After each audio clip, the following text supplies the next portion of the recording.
Hey guys, it's Underappreciated Classics here once again. I'm out at Highlands Church Automotive Car Show and walking around taking a look at all the different cars that are here, and thought we'd go on ahead and get started. I've actually got a gentleman that's got a car that I showed last year, and he's back out here again, and he's willing to talk to us about his car. So I'd like to introduce you to Mr. Alan. Alan Morris, how are you, sir? Great. How are you doing, Dave? Good. So what did you bring out to the car show today, sir? Well, this is my 87 classic Chevrolet Caprice, which is last year they made a two-door full-size Chevrolet. And this one was built in Fairfax, Kansas, which is Kansas City, Kansas, and sold new in Pasadena. Okay. And literally a little old lady from Pasadena bought it. She's 4'10", and I bought it from her about 7 to 8 years ago. And it's got every option that you could buy that year on it. And it's because they were closing the Kansas City Fairfax plant, and they closed on November the 1st of 1986, and this was built in September of 86. Okay. And they only made 3,100 two-doors that last year, and I go to car shows all over the United States, so I've never even seen another one. So, and it's basically a California car. And being that it's a California car, we were just looking at the engine. You mentioned it's a 305 4-barrel. That was kind of surprising to me because with California emissions, a lot of cars were really smogged down, so I was expecting it to be a 2-barrel. No, it's a 4-barrel. It's a 305, and in Oldsmobiles that year they put 307. Yes, and they also lended that motor over to Cadillac for the Fleetwood Brougham for a couple of years before they got their heads together and got a 5.7 in, I think, 92. So this has original paint, original interior, because she didn't have anybody else to ride in it, and the car other than her sister. Okay. So it took me about 5 years to get her to sell it to me. She had another Cadillac and stuff, and she said that she wanted to get to know me better, so you make sure that I wouldn't make a lowrider out of it or something. Exactly. I kept giving her my vintage Chevrolet cards, and she liked it. And then I've won a lot of awards with it nationwide, so I send her the pictures of all that kind of stuff. She really enjoys that. That's awesome. So the car doesn't leak any, doesn't use any oil, everything works. She changed the oil every 90 days in it from the day she bought it. Wow. So the oil's crystal clear when you do it. I don't change it as often as she did, but it's it's a great driving car. It gets about 24 miles to gallon on the highway. So, which is really cool for how big of a car it is. Right. So she never had anybody sit in the back seat, and she never used the trunk. The jack's never been out of it down. Wow. Is it a 3-speed or 4-speed auto? 4-speed. 4-speed? Which was an option that year too. It's got the heavy-duty suspension, and it's got, well, like I say, it's got everything you could do. Okay, so it was, well, it's the Landau trim, so it's probably the fully loaded one, which probably is comparable to the Brougham of that time frame. Yeah. So, well, very nice car, Mr. Allen. Very much approve of this vehicle. So thank you again for bringing it out, and thanks for talking to us about it. No problem. Okay.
Okay.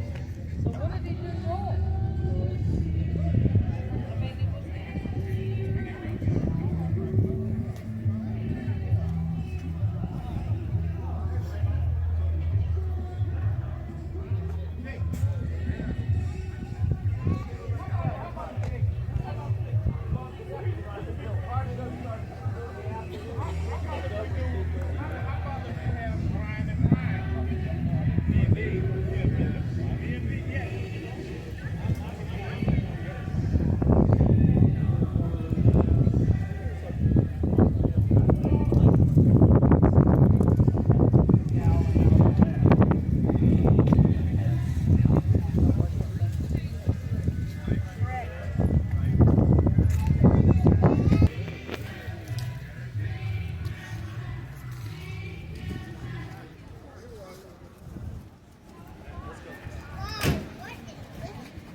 Doing okay?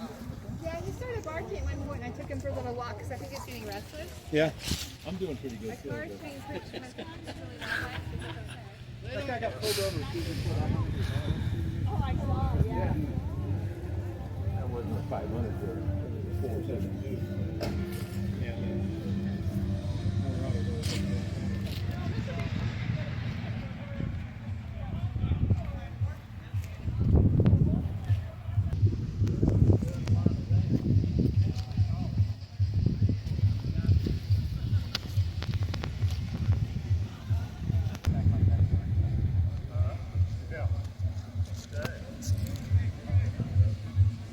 About the same color as what mine was.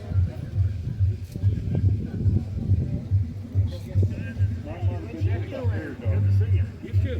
Take care. Hey.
I'm out here at Highlands still, and this is Miss Lisa, and she has, you said it's a 1930? 1930. It's a lock-bodied Lincoln Roadster. Okay. So it's a custom coach car, meaning that the body was built by the Lock and Company coach builders. My dad purchased this car in 1974, so it's been in our family for 50 years. And it is mostly all original car. The body paint is original. All of the interior is original except for the seat. So you can see what color the upholstery was out of the factory here. The disappearing top was a unique feature that Lock developed in their body design. They only produced 15 of this car. Wow. There are only 4 left. Wow. So you're looking at 1 of 4 of this particular And lock-bodied Roadster. And was it Lock and what? Lock and Company, their tag is down here. So you can squirt. There's the logo for the body company. Howard. Howard, it's so nice to meet you.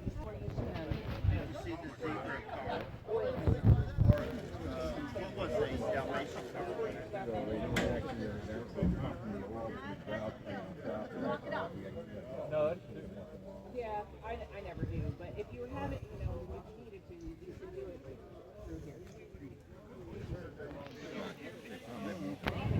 I haven't been told that. Might want to find that out. Don't want to hurt it. All right, John, we need to head for that. What do you know? What? Body and luncheon time?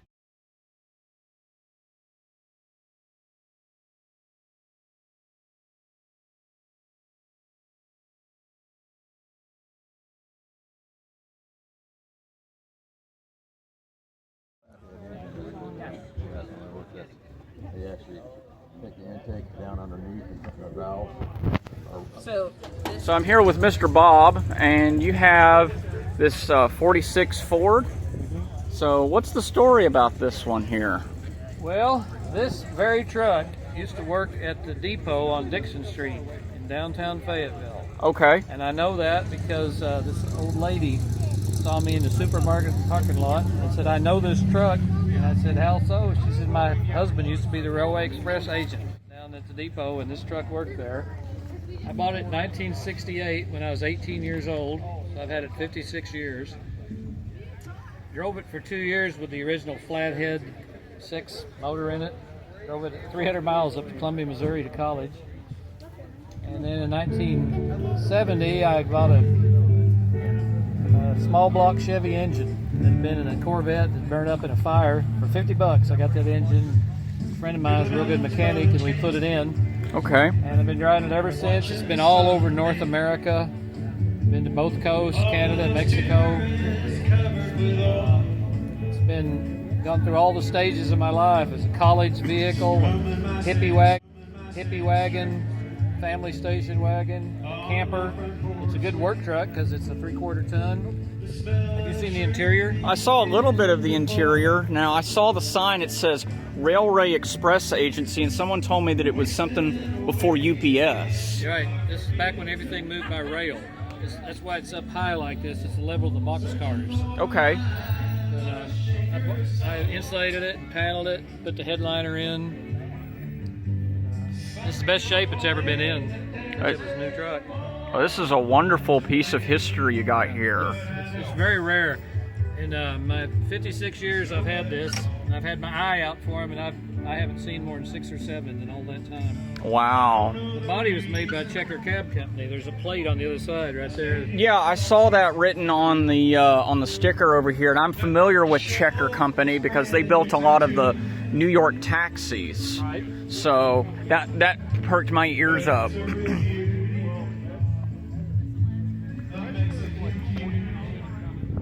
So this is the plaque you were talking about? Yeah. That's cool. Well, very cool. Thank you, sir. You bet. It's been a lot of fun. I've enjoyed this truck. Oh, this is awesome.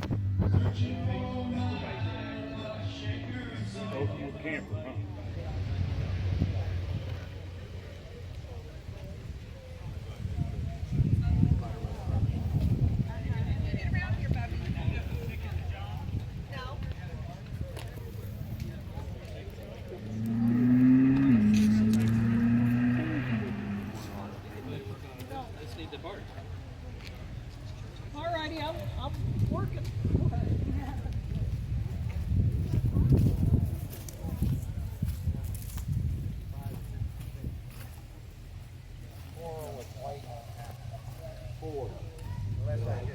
Unless I just slather on it.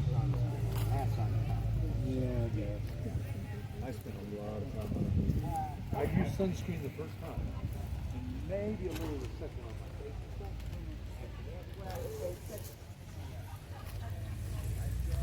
Thank you.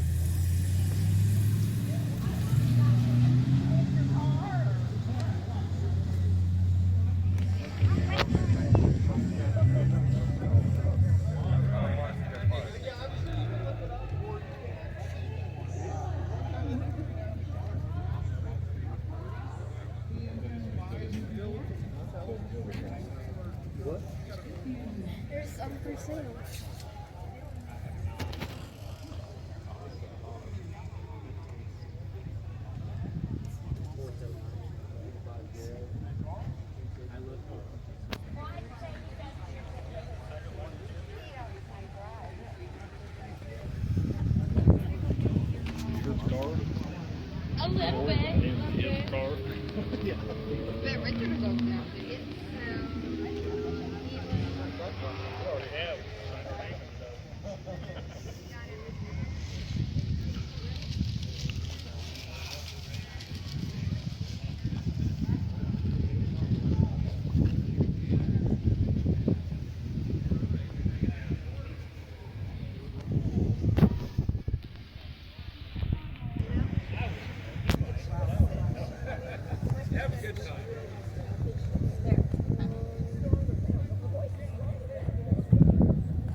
$10,000. Between that and the Volkswagen Beetle.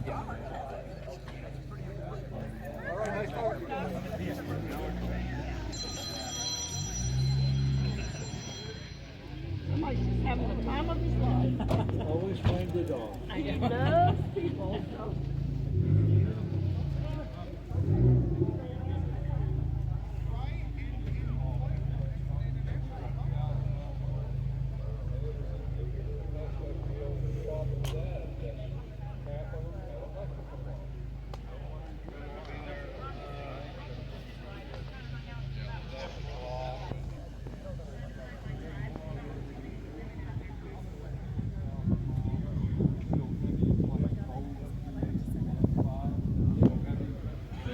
They had a problem, and then when they did the bubble back in 2002, they came out with the bubble back.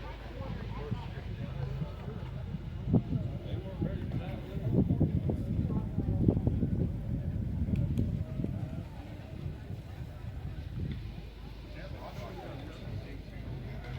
that.